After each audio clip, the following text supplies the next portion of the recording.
सभी को नमस्कार। करियर फर्स्ट चैनल पर आप सबका स्वागत है। डिक्टेशन लिखने के लिए तैयार रहें। Ready start. इसके बाद इंग्लैंड में भी समाचार पत्रों का प्रकाशन हुआ।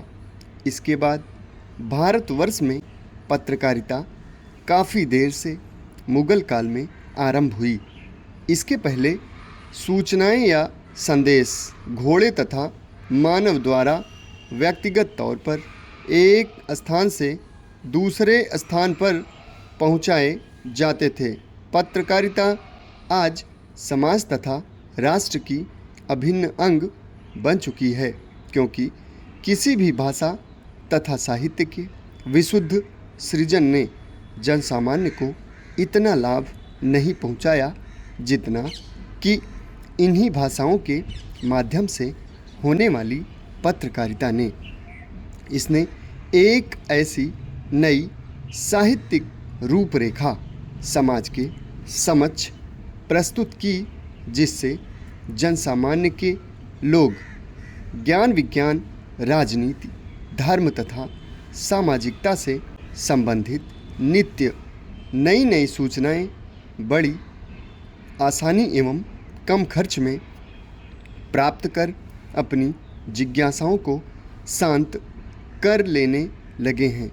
स्वस्थ पत्रकारिता का यह कर्तव्य है कि राष्ट्र की जीवंत समस्याओं को देश के कर्णधारों के समक्ष रखें एवं उन समस्याओं के निराकरण के उपाय भी जनसामान्य एवं कर्णधारों के समक्ष रखें। किसी भी देश में अनेक प्रकार के लोग अनेक विविधताएं लिए अलग अलग अपनी पहचान रखते हैं, किंतु उनको एक सूत्र में बांधकर राष्ट्रीय एकता बनाए रखना पत्रकारिता के क्षेत्र में आता है। भारत जैसे लंबे चौड़े देश के लिए राष्ट्रीय जल नीति वास्तव में बहुत आवश्यक है। इस विषय में अभी हाल ही में प्रधानमंत्री की अध्यक्षता में जल संसाधनों के प्रति व्यापक तथा राष्ट्रीय दृष्टिकोण अपनाने के लिए एक गोष्ठी हुई थी।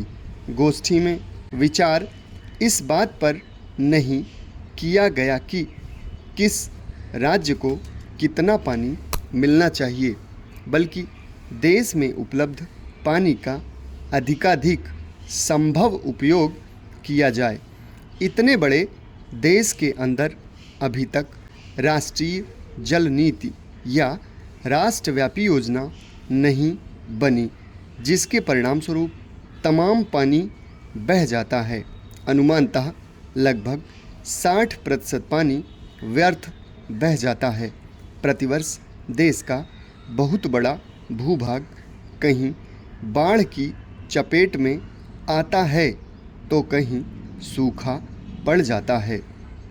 इसके अतिरिक्त देश में अनेक क्षेत्रों में पानी का घोर अभाव है। इससे पहले भी हमारे देश में काफ़ी समय से यह मांग की जाती रही है कि देश में कोई राष्ट्रीय जल नीति होनी चाहिए और जहां पानी की अधिकता है वहां से अभाव वाले क्षेत्रों में पहुंचाया जाए।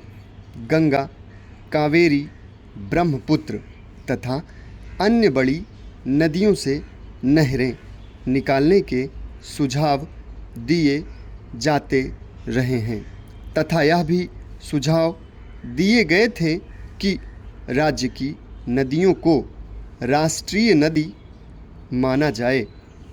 संयुक्त राष्ट्र संघ ने अपनी एजेंसियों के माध्यम से भारत के जल संसाधनों का सर्वेक्षण कराया, जिसके द्वारा ज्ञात हुआ कि भारत जमीन के ऊपर के अपने जल का केवल 40% भाग ही इस्तेमाल कर पाता है।